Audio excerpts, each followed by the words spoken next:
Okay, so I'm going to try something with this. When I was trying to figure out which one of these transistors was broken, well, not just that, trying to figure out there even was the transistors which was broken, I took this to a repair shop. It was just like a free pop-up one in town. And this guy was having a look at it and said he could take it home for me and have a look and try and fix it. But I said no, because I want to fix it myself. And he gave me some tips on how I could diagnose faults. And one of them was to connect like a speaker up and probe around and see if you can hear anything. So I'm actually going to try that now. So I'm over here with the soldering iron.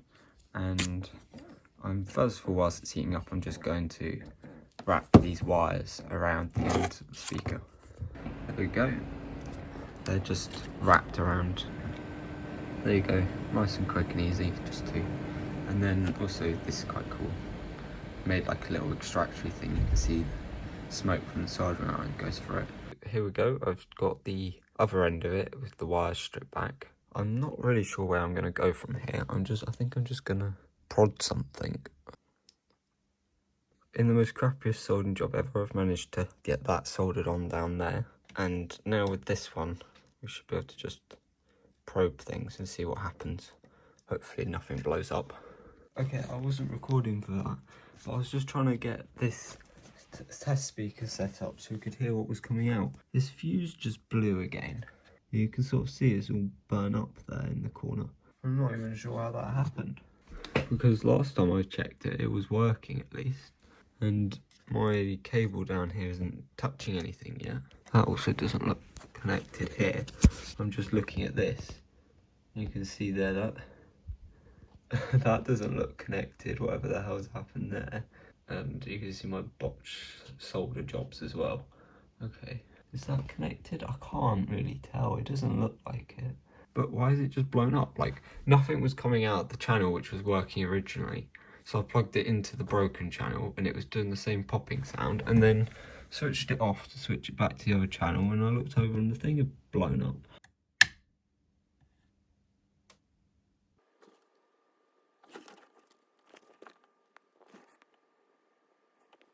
I've got some new fuses here again. Just put one in. I'm still really confused because even the working side is now broken. Unless it's my cable, because this is just an old cable I've never used before. It could be that. I don't get how it's broken from just sitting there. There you go. Broken one, you can see, look, it's all just spinning around in there. It's broken compared with this one.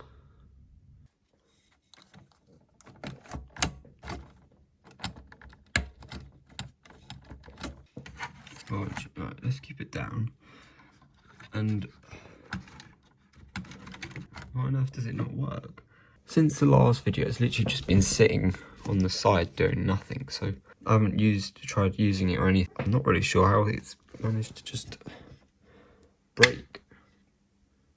Right, speaker's crackling. It's making sounds. Anything else happening? Not yet. What if play something?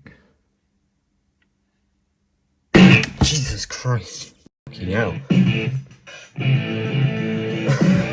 Oh my god, right. It's working now. Okay, so I got my heart rate up. Oh my gosh. So the capacitors just didn't have any power and needed charging up. It still doesn't explain why that fuse just blew, but give me a heart attack. Is there anything smoking? A bit worried that I smell smoke. Something definitely smells, but I can't tell if it's just the amplifier or if it's actually burning. Last time I touched these, I burnt myself. Well, some of them are definitely warm. Some are warmer than others, but I wouldn't say they're burnt. Right, well, it works now. What I'm a bit worried about is that this fuse just blew, but could it have been because the same reason that it blew before? Like when this fault was originally occurred, which was this transistor broken, so I'm a bit worried it might have broken that again. The resistor there looks fine, and if you remember, this transistor being broken was causing this resistor to blow up, which was, yeah, and so I've gone through quite a few of these, and my original replacements of these little resistors were too small, so I had to get like a more powerful one. And then the replacement transistor is actually this one over here in the working side, but I originally put it in here, but it still didn't fix it, so I thought maybe the transistor that I brought didn't actually work, so I switched those two around, and it works perfectly fine in this working side of the board, but this other side still doesn't work even with a correct working original transistor. Now it's actually working. Let's go back to my original plan. Right, I think we should see what happens now if I turn this on. Oh, did it go again? I just saw a bright flash. Don't tell me if it's on its side it's going to break. What on earth could be causing that?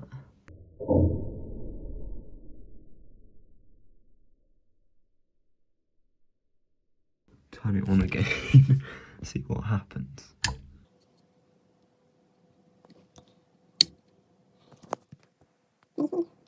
I have no idea what's happened to this thing. Let's press play. We've got the same issue again. I'm going to turn it off. How weird is that? Just having it on its side like this, it never used to do that. Just putting it on the side like this completely breaks it. Oh, that's interesting. This has come off. That's probably from me tugging it too hard, trying to get a better angle with it. I think that's causing it to do this, and it's just failed. Right, so what's... That's so strange. Why, like, how on earth is it's putting it on its side, breaking it? Has this fuse gone again then? Maybe it's alright. I don't have a multimeter with me to test. Okay, let's put it back in. Because for now it doesn't look like it's completely gone. Let's put the board actually flat again, how it's meant to be. This brown wire looks as though it's meant to connect to number 12 on the board down here. I'm gonna have to redo that by the looks of it. I have no idea what it does. It just goes somewhere onto the front of this board. So I've stripped this wire back. It's actually quite thick, and then it's going, and you now need to somehow solder it back onto number 12 without burning everything else around it. Oh, I think I just sent solder flying.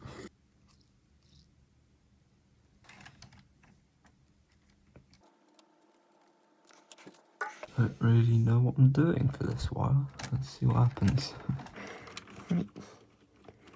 Move that out of the way a bit.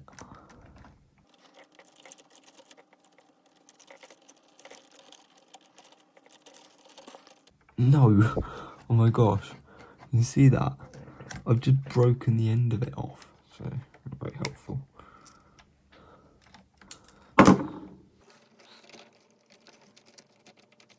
Oh, I've got an idea. They have electrical tape.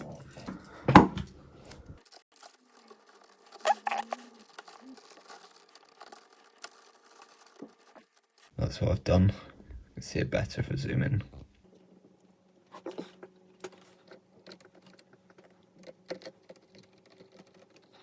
Oh, well, that was something I didn't think about. It's melted the thing instead of soldering it.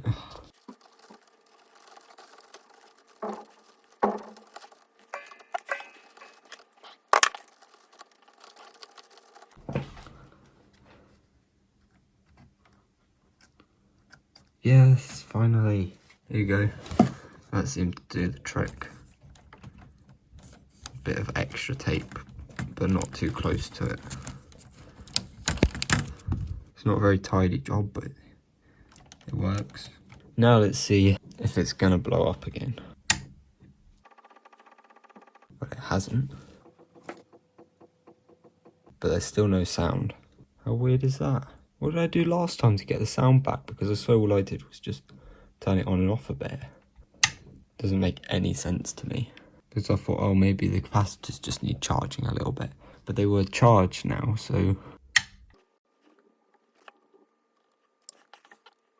Maybe, like I was saying, it looked like that solder joint over there was faulty. Maybe that's what's causing it.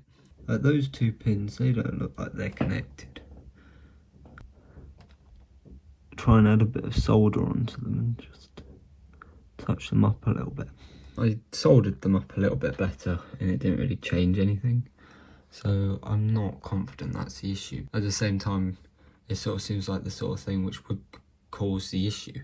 It's a bit like the issue on this side where without one of them it doesn't really make any sound at all. I've connected my test speaker up to the broken channel and we're just going to see what happens here because I haven't really heard from it since it blew up earlier. And it's got the same issue, it's really, really quiet. I don't know if you can hear it, but when I turn it up, I don't want to turn it up for too long because that's probably what made it blow earlier. You can hear the music, which is the same original fault, and it's all crackly, but it's quieter, which is new. And I fixed it until I turned it back on its side, and it's doing it again. And I fixed it just by fiddling around with it earlier, so I don't actually know how I fixed it. So I can't just fix it again doing the same thing, because I'm not really sure what I did last time.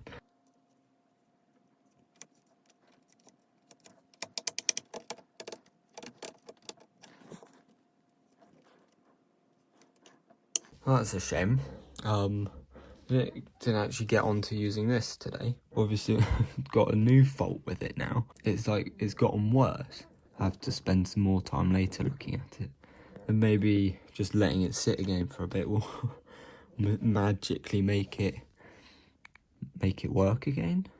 Or it'll just get even worse. If anyone knows why it's doing that, please help, because I don't know. My best bet is that it's like I'm tilting on the side and it's shorting something, or it's pulling one of these cables which is breaking it. Someone in the previous video commented about how I didn't put this plastic shield thingy back on here. Well, it's because I couldn't find it because I'd taken it off so long ago, but I have actually found it, so really I should put it back on, but I'm also a bit afraid to take it off because all the traces are ripped underneath, so I don't want to break it. Anyways, thank you so much for watching. Hope you enjoyed. Next video we'll try and actually do what I wanted to do today with this, and maybe even if this other channel doesn't start working again like it was originally, we'll try it anyways and just see if we pick up anything. Yeah, it is a bit weird because the signal is getting through to it all, and this side was like working, then it wasn't, and then it was working again, now it's not again. Thank you so much for watching, and I hope you all enjoyed.